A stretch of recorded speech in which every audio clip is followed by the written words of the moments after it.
sur les plaines d'Abraham, à Québec, 15 octobre, journée importante aujourd'hui. Alors aujourd'hui, j'ai été ému, Julie, de voir les gens sur la terrasse du frein de différentes professions, les premiers intervenants, voir des infirmiers, des infirmières, des policiers, des ambulanciers, des médecins, des préposés aux bénéficiaires.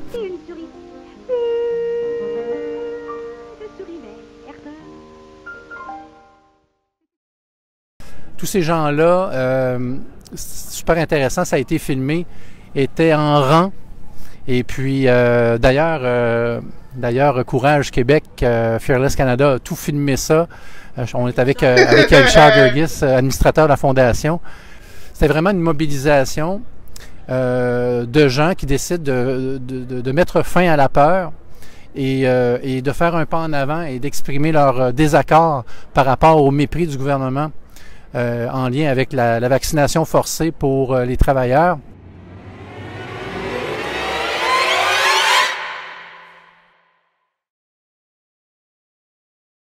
D'ailleurs, je les ai serrés pas mal tous dans mes bras encore une fois.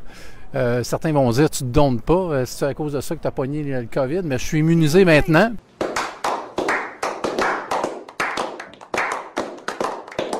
Je tiens à remercier Maxime Ouimet d'avoir organisé tout ça. C'était vraiment une idée de génie. Dans la société de 2020, de dire la vérité te transforme en criminel.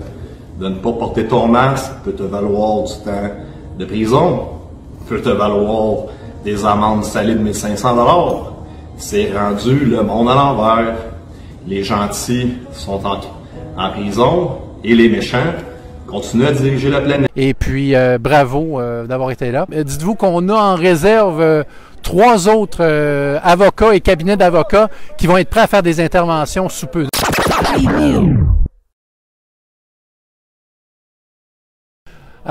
Également, dans les sujets...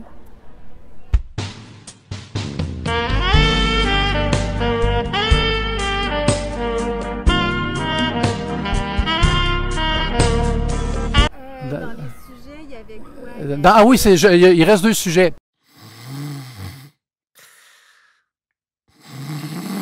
Le club des ambassadeurs. OK, bon, vous savez, j'ai été sur le dos pendant 2 semaines et demie.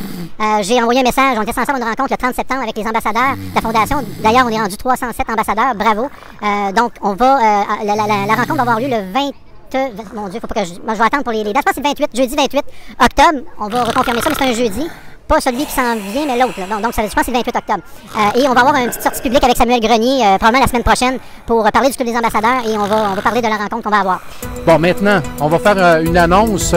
On a quelqu'un qui a amené beaucoup à la Fondation, qui a pris une décision familiale. On parle d'Olivier de Sénaillac, qui nous a permis, qui avait été mandaté pour trouver des experts et pour restructurer, si on veut, les communications. Alors, lui et sa famille ont pris la décision de quitter le Canada. Alors, on remercie Olivier de son bon travail. Bien sûr, en quittant le Canada, il passe à d'autres choses. Ce qu'il nous a dit, Julie, ça a été la plus belle expérience de travail de sa vie. Alors, on te remercie, Olivier, pour tout ce que tu as fait pour la Fondation et le peuple québécois. Et on t'en est vraiment reconnaissant. Merci pour tout.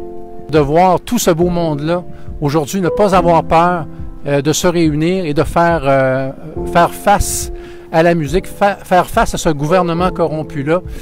Pour moi, c'est extraordinaire parce que c'est le pas qui manquait. Et savez-vous quoi? Chaque pas qu'on fait en avant, on avance.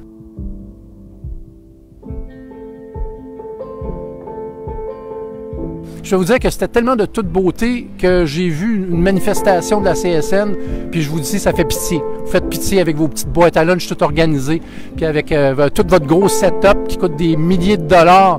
Et c'est toujours le cash, le cash, le cash. Là, j'ai mis à risque ma santé, j'ai perdu mon titre professionnel, j'ai perdu ma clientèle, on me salit, on me traîne dans la boue. Là, moi, là, j'en ferai pas plus que ça. Aide-toi et le ciel t'aidera. Là, ça, c'est une maxime, je pense que les gens doivent commencer à appliquer. C'est-à-dire que si vous voulez qu'on fasse tout pour vous, oubliez ça. On a récolté à peu près 10-12 cents par citoyen québécois là, à la Fondation. On a ça sur les épaules. On a un déficit cumulé. Moi, personnellement, j'ai cautionné des prêts privés. Okay? J'ai avancé des fonds personnels à la Fondation. Je vous le dis, ma limite est atteinte. Il va falloir que les gens, vous vous impliquiez, vous leviez le popotin, puis que vous décidiez de travailler en équipe collectivement avec la Fondation. Et vous n'étiez même pas là pour supporter vos confrères qui, eux, se font mettre à pied par un gouvernement de crétins qui méprisent ces gens-là qui travaillent dans le réseau de la santé ou dans le réseau public. Et vous n'étiez même pas là. Vous pensez à votre paye. Vous n'étiez même pas là pour les supporter. C'est vraiment là, c'est méprisable. Ça démontre à quel point la seule valeur qui compte pour 90% de la population maintenant, c'est le cash. Mais il y a un 10% qui a le cœur à bonne place, puis eux autres qui vont sauver le Québec. Julie, on regarde les gens qui sont ici présents. C'est cette mobilisation-là qui fait en sorte que les gens ont décidé de s'impliquer et d'être sur le terrain. Le combat continue et l'issue du combat, moi je le sais dans le fond de mon cœur, puis c'est la victoire. C'est la victoire. Le bien va toujours l'emporter sur le mal. C'est ça qu'il faut comprendre.